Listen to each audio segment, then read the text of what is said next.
I totally regret not being able to participate in person. I'm so pleased that I can participate by way of this, this video. Let me say this. You must know that there's something major happening in my life for me not to be present at this event.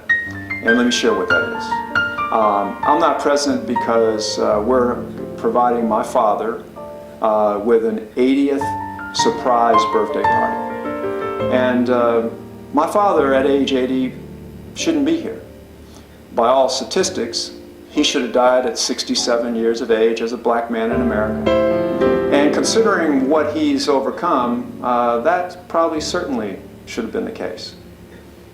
He's overcome poverty, unemployment, imprisonment, racism.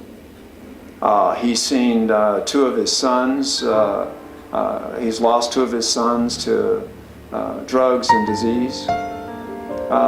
And he's overcome prostate cancer himself. He's a 3-year survivor of prostate cancer. And he currently has diabetes. So he really probably shouldn't be among us. He is the reason why MOCHA exists, and MOCHA is important. Because one of our goals and objectives is to make sure that men like my father live beyond the age of 67. And I'm very proud of the work that we've all done to make MOCHA more than a program, but make it into a movement. And one would ask themselves, why is it a movement? Well, everybody viewing this knows why it's a movement. It's a movement because of the spirit that we all share, this intangible spirit and commitment to one another.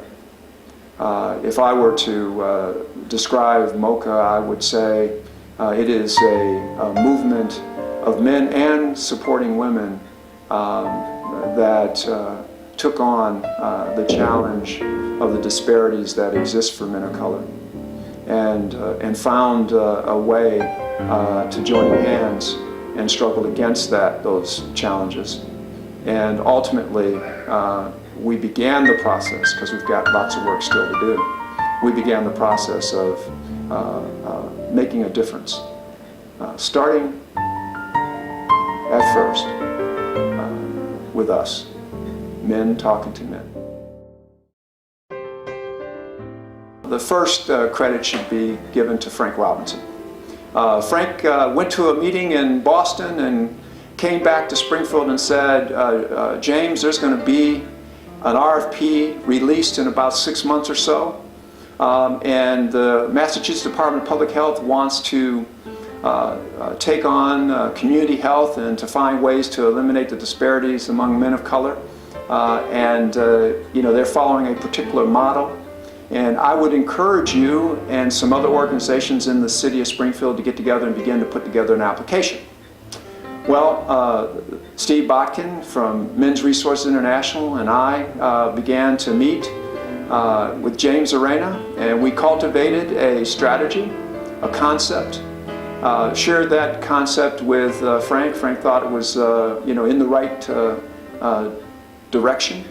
Don't you know that an application process was released shortly thereafter, and we then called a community-wide meeting of any and all individuals who serve the health of men of color. We had about 15 organizations, some medical organizations, health organizations, others just social service and community-based organizations. Caring health centers, South End Community Center, Men's Resources International, Tapestry, and several others. We all came together, about 15 different organizations came together, and we shared a concept with the group, and we began to look at this idea and modify it and amend it and massage it, and we came up with a more refined concept as a collaborative, began to talk about the importance of trust relationships, and began the work of building trust relationships between our respective organizations. Decided the best way to refine the program further were to ask a group of men of color what they thought. And so as a partnership, we began to hold focus groups with a group of 40 to 50 men from our community, ages 18 to 71, and we began to share with them an idea and to get their impressions of that idea. And when that process began is when MOCHA became a movement, because in that room was an incredible spirit among the men who were present there. And we began to share this concept, and they began to tell us what was good about it and what was not so good about it. And through several meetings, we then came up with the MOCHA program as you know it today. Although over time it's been refined and refined again, so that we hope with each refinement it's gotten better.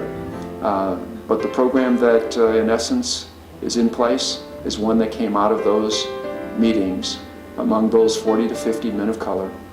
Probably the best combination or collaboration between Black and Latino men that this city has ever experienced. We got the support of the mayor, we got the support of Helen Calton and the city's Department of Health. We had members from her office participating in this initiative. We aligned this initiative with certain health partnerships and initiatives that were going on in the city so that we wouldn't be functioning as an island of our own, but functioning in partnership and collaboration with other organizations and partnerships that were determined to make a difference around these challenges that men of color were facing.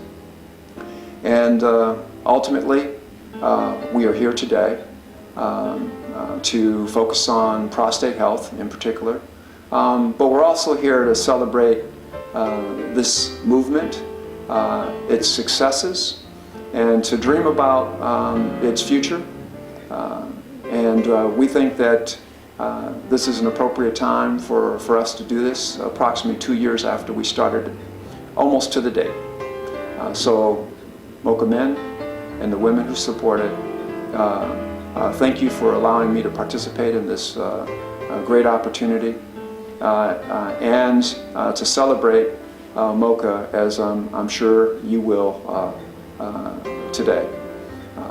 Best wishes to you, and look forward to seeing you in the future and participating in our movement as we continue to improve and enhance the quality of life of men of color in Western Massachusetts. Thank you.